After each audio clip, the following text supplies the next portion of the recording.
আসসালামু আলাইকুম। বাংলা সংবাদে সবাইকে স্বাগত জানাচ্ছি। আমি চিন্তিয়া হক। শুরুতেই সংবাদ শিরোনাম। শেখ হাসিনাকে দেশে এনে বিচার করতে হবে বলছেন খোকন। এদিকে ভারতকে যে হুঁশিয়ারি দিলেন মেজর হাফিজ।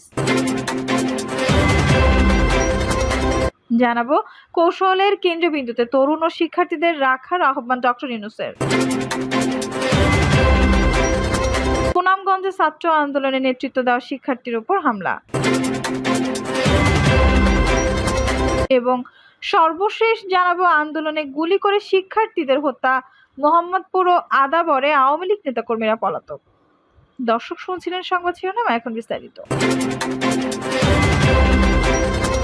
শেখ হাসিনাকে দেশে এনে বিচার করতে হবে বলছেন খোকন। বিএনপির যুগ্ম মহাসচিব খায়রুল কবির খোকন বলেছেন, আওয়ামী লীগের বাংলাদেশে রাজনীতি করার কোনো নৈতিক অধিকার তাদের নেই। এ দলকে বিলুপ্ত করতে হবে। তিনি আরো বলেন, আওয়ামী লীগ স্বৈরাচারী দল, শেখ হাসিনা খুনি। দেশের হাজার ছাত্র জনতার রক্ত ঝরিয়ে সে ক্ষমতায় টিকে থাকতে চেয়েছিল। তাই এ দলের রাজনীতি করার কোনো অধিকার নেই। তারা গণহত্যাকারী। তারা 650 মানুষকে হত্যা করেছে।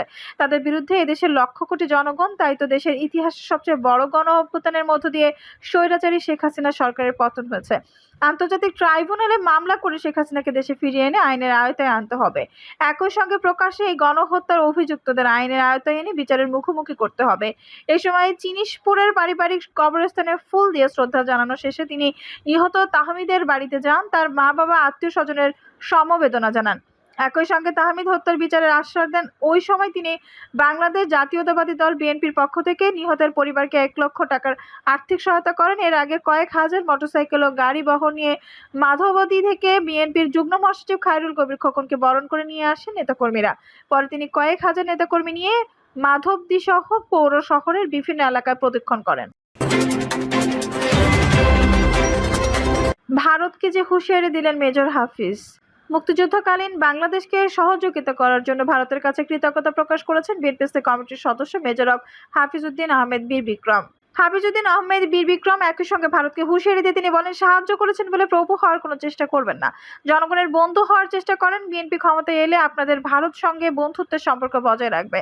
ছাত্র জনতার আন্দোলনে গণহত্যার নির্দেশ দাতা শেখ হাসিনাকে দেশে ফেরত এনে বিচার ও আওয়ামী লীগকে নিষিদ্ধ ঘোষণার দাবিতে এই আলোচনা সভার আয়োজন করে জাতীয়তাবাদী মুক্তিযোদ্ধা দল। মেজর হাফিজ বলেন, মুক্তিযুদ্ধের পর ছাত্ররা সার্টিফিকেট নিতে আসেনি। 1971 সালে মুক্তিযোদ্ধার সংখ্যা ছিল 80,000, আর এখন মুক্তিযোদ্ধা এসে দাঁড়িয়েছে 2.5 লাখ। এত মুক্তিযোদ্ধা এলো কিভাবে? তিনি বলেন, ছাত্র জনতার আন্দোলনের সময় হেলিকপ্টার থেকে গুলি করে 25 জনকে হত্যা করা হয়েছে। যে গুলি জনগণের ট্যাক্সের টাকায় কেনা হয়েছে। অথচ মিয়ানমার যখন সীমান্তে হামলা করলো তখন তো আরকানে গিয়ে একটা হেলিকপ্টার উড়াতে দেখি নাই। গত 16 বছরে পুলিশ বাহিনীর ভূমিকা পৃথিবীর ইতিহাসে নিকৃষ্টতম বলে মন্তব্য করে হাফিজ বলেন, পুলিশ বাহিনীর অনেক সদস্য মারা গেছেন, এটাকে আমরা সমর্থন করি না। এর জন্য শেখ হাসিনা ও আওয়ামী লীগ দায়ী। পুলিশকে জনগণের বাহিনীর হওয়ার আহ্বানও জানান বিএনপি কমিটির এই নেতা। তিনি আরো বলেন, দলের ভারপ্রাপ্ত চেয়ারম্যান তারেক রহমানের সঙ্গে শুক্রবার রাতে টেলিফোন কথা বলা হয়েছে। শুধু একটি কথাই বলেছি, এবার নির্বাচনে বিএনপি জয়লাভ করবে, কিন্তু আমরা যে আওয়ামী লীগ না হয়ে আমাদের জিয়াউর রহমানের দল হতে হবে। ক্ষমতায় গিয়ে কোনো চাঁদাবাজি দুর্নীতি করা যাবে না। মেজর হাফিজ আরো বলেন, অন্তর্বর্তী সরকারকে আমরা সমর্থন করি। আমরা এই বিপ্লবের একটি সঠিক পরিণতি চাই। আওয়ামী লীগের মতো কোনো কলঙ্ক যাতে তাদের স্পর্শ করতে না পারে। এদিকে পুলিশের অতিরিক্ত কমিশনার হারুন আর রশিদ ও যুগ্ম কমিশনার বিপ্লব কুমার সরকারকে খুঁজে বের করতে হবে বলে মন্তব্য করেন বিএনপি চেয়ারপারসন উপদেষ্টা জয়নুল আবেদিন ফারুক। তিনি বলেন, হারুন বিপ্লব কোথায় তাদেরকে খুঁজে বের করতে হবে। যারা এই ছাত্র আন্দোলনে গুলির নির্দেশ দিয়েছেন তাদেরকে খুঁজে বের করতে হবে। কৌশলের কেন্দ্রবিন্দুতে তরুণ ও শিক্ষার্থীদের রাখার আহ্বান ডক্টর ইউনূসের।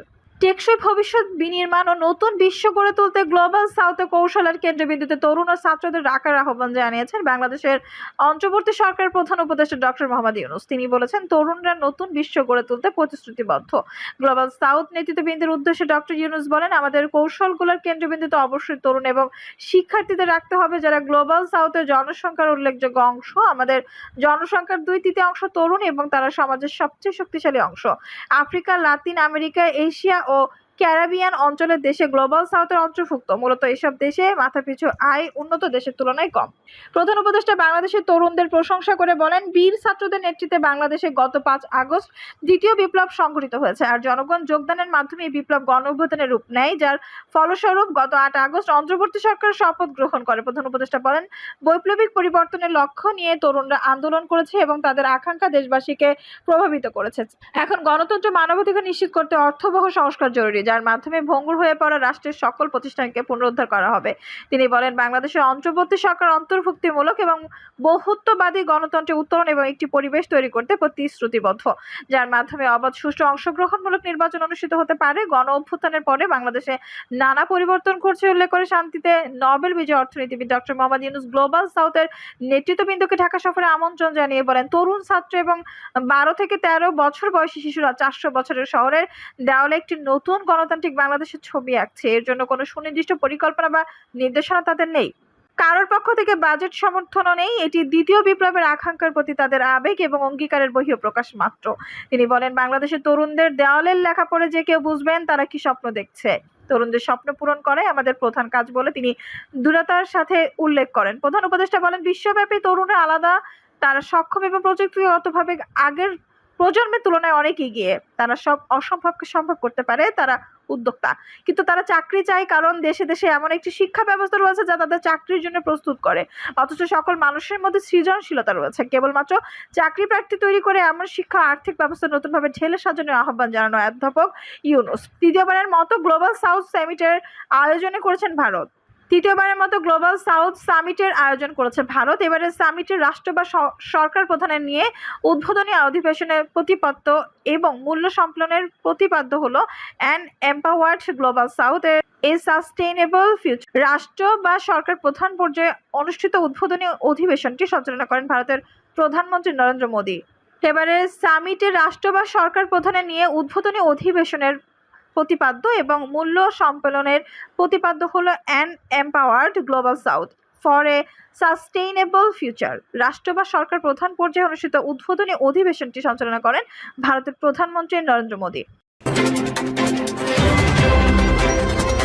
সুনামগঞ্জে ছাত্র আন্দোলনে নেতৃত্ব দেওয়া শিক্ষার্থীর উপর হামলা। সুনামগঞ্জে বৈষম্য বিরোধী ছাত্র আন্দোলনে নেতৃত্ব দেওয়া ইমনদোজ্জা আহমেদ নামে এক শিক্ষার্থীর উপর হামলা করেছে দুর্বৃত্তরা।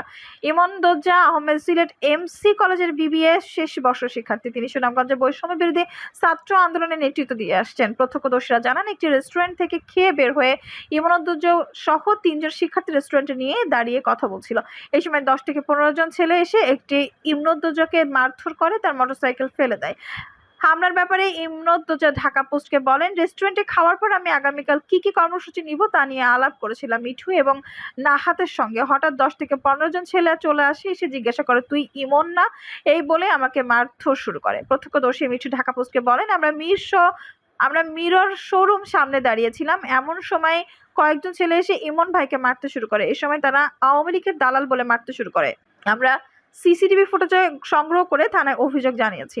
সুনামগঞ্জ সদর থানা পুলিশের ভারপ্রাপ্ত কর্মকর্তা আব্দুল আহাদ ঢাকা পোস্টকে বলেন, আমাদের কাছে তারা এসেছেন, অভিযোগ জানিয়েছেন, আমরা ব্যবস্থা নিচ্ছি। আন্দোলনে গুলি করে শিক্ষার্থীদের হত্যা মোহাম্মদপুর ও আদাবরে আওয়ামী লীগ নেতাকর্মীরা পলাতক। 5 আগস্ট শেখ হাসিনা সরকারের পতনের পর রাজধানী মোহাম্মদপুর ও আদাবর এলাকার আওয়ামী লীগ, যুবলীগ, ছাত্রলীগ সহ অঙ্গ সংগঠনের সব নেতাকর্মী পলাতক রয়েছেন। কোটা আন্দোলনকে কেন্দ্র করে 18 জুলাই মোহাম্মদপুরে ত্রিমুখী সংঘর্ষের রণক্ষেত্রে পরিণত হয়। এই সময় পুলিশের পাশাপাশি স্থানীয় আওয়ামী লীগ, যুবলীগ ও ছাত্রলীগ সহ বিভিন্ন অঙ্গ সংগঠনের নেতাকর্মীদের আগ্নেয়াস্ত্র হাতে শিক্ষার্থীদের উপর গুলি ছুটতে দেখা যায়। তাদের গুলিতে 18 থেকে 20 জুলাই 3 দিনের অন্তত 15 শিক্ষার্থী নিহত হন। পরে 3 ও 4 আগস্টে মোহাম্মদপুর বাস স্ট্যান্ড এলাকায় তারা গুলি চালিয়ে শিক্ষার্থীদের হত্যা করে। পরদিন হাসিনার পতনের পর থেকে সবাই আত্মগোপনে চলে গেছেন বলে স্থানীয়রা জানান। জানা যায়, মোহাম্মদপুরের বাস স্ট্যান্ড এলাকায় পুলিশের সঙ্গে আন্দোলনকারীদের উপর হামলায় সরাসরি জড়িত ছিলেন ঢাকা 13 আসনের সাবেক সংসদ সদস্য জাহাঙ্গীর কবির নানকের ব্যক্তিগত সহকারী মাসুদুর রহমান বিপ্লব, আওয়ামী লীগের সভাপতি আব্দুস সাত্তার, সাবেক কাউন্সিলর তারেকুজ্জামান রাজীব, ঢাকা উত্তর সিটি কর্পোরেশনের 33 নম্বর ওয়ার্ড কাউন্সিলর আসিফ আহমেদ, 34 নম্বর ওয়ার্ড কাউন্সিলর শেখ মোহাম্মদ খোকন, আওয়ামী লীগ নেতা আবু সাইম শাহিন, যুবলীগের আহ্বায়ক বিপ্লব, ছাত্রলীগ সভাপতি নাইমুল ইসলাম রাসেল, আদাবরের থানা আওয়ামী লীগ নেতা সালাউদ্দিন শামীম, তুহিন, হিটু, আলমগীর সহ প্রায় 5 শতাধিক নেতাকর্মী, যাদের সবার হাতে ভারী আগ্নেয়াস্ত্র ছিল। শিক্ষার্থীদের উপর হামলা ও তাদের গুলি করে হত্যার বেশ কয়েকটি ভিডিও যুগান্তরের হাতে সংরক্ষিত রয়েছে। ভিডিওটিতে দেখা যায় সাদা জুতা, কালো প্যান্ট ও কালো টি-শার্ট এবং মাথায় হেলমেট পরা এক ব্যক্তি বাস স্ট্যান্ডের সামনে ময়ূরভিলা এলাকায় শিক্ষার্থীদের উপর গুলি করে। তার সঙ্গে আরো 15 থেকে 20 জন আগ্নেয়াস্ত্র হাতে শিক্ষার্থীদের উপর গুলি ছোড়ে। এই সময় এক কিশোর ঘটনাস্থলে মাটিতে লুটিয়ে পড়ে। ভিডিও দেখে কয়েকজন শনাক্ত করেছেন কালো টি-শার্ট ও প্যান্ট পরা ব্যক্তিটি সাবেক কাউন্সিলর তারেকুজ্জামান রাজীব। হামলার কিছুক্ষণ আগে তারা সবাই প্রায় একই পোশাকে মুখে কাপড় বেঁধে পুলিশের আশপাশে অবস্থান নেয়। এছাড়া আরেকটি ভিডিওতে দেখা যায় পরনে কালো প্যান্ট ও কালো টি-শার্ট এবং মাথায় হেলমেট পরা আরেক যুবক বেশ কয়েকজন সহযোগীকে নিয়ে ছাত্রদের উপর গুলি করছে। তার ভিডিও দেখে কয়েকজন প্রত্যক্ষদর্শী জানান তিনি জাহাঙ্গীর কবির নানকের ব্যক্তিগত সহকারী মাসুদুর রহমান বিপ্লব। এছাড়া আদাবরের যুবলীগ নেতা তুহিন হিটু আলমগীরের নেতৃত্বে 50 থেকে 60 জনের একটি দল শিক্ষার্থীদের গুলি করে হত্যা করে। সরেজমিন মঙ্গলবার মোহাম্মদপুর ও আদাবরের বিভিন্ন এলাকা ঘুরে আওয়ামী লীগ নেতাকর্মীদের কোনো খোঁজ পাওয়া যায়নি। এছাড়া ঢাকা মহানগর উত্তর আওয়ামী লীগের সভাপতি শেখ বজলুর রহমানের মোহাম্মদপুরের বাসায় গিয়ে তাকেও পাওয়া যায়নি। এই সময় তার ব্যক্তিগত মোবাইল ফোনের কল করলে নাম্বারটি বন্ধ পাওয়া যায়। এছাড়া ঢাকা 13 আসনের সাবেক সংসদ সদস্য জাহাঙ্গীর কবির নানকের মোবাইল ফোনও বন্ধ পাওয়া যায়। পাশাপাশি মোহাম্মদপুরে আওয়ামী লীগের সভাপতি এম এ সাত্তার, যুবলীগের সাবেক আহ্বায়ক বিপ্লব, সাবেক কাউন্সিলর তারেকুজ্জামান রাজীব, 33 নম্বর ওয়ার্ড কাউন্সিলর আসিফ, 34 নম্বর ওয়ার্ড কাউন্সিলর খোকন, 32 নম্বর ওয়ার্ড কাউন্সিলর রাস্টাইন, 30 নম্বর ওয়ার্ড কাউন্সিলর কাশেম, 29 নম্বর ওয়ার্ড কাউন্সিলর সলিমুল্লাহ সলু এবং মোহাম্মদপুর আদাবর থানা ছাত্রলীগের সভাপতি ও সাধারণ সম্পাদকের বাসায় ও মোবাইল ফোনে তাদের খুঁজে পাওয়া যায়নি। দর্শক, এই ছিল এখনকার সর্বশেষ সংবাদ। নিউজটি ভালো লাগলে অবশ্যই একটা লাইক দিন, কমেন্টে আপনার মূল্যবান মতামত জানান। সবসময় আমাদের পাশে থাকতে সাবস্ক্রাইব করে বেল বাটনটি অন করে রাখুন। ধন্যবাদ।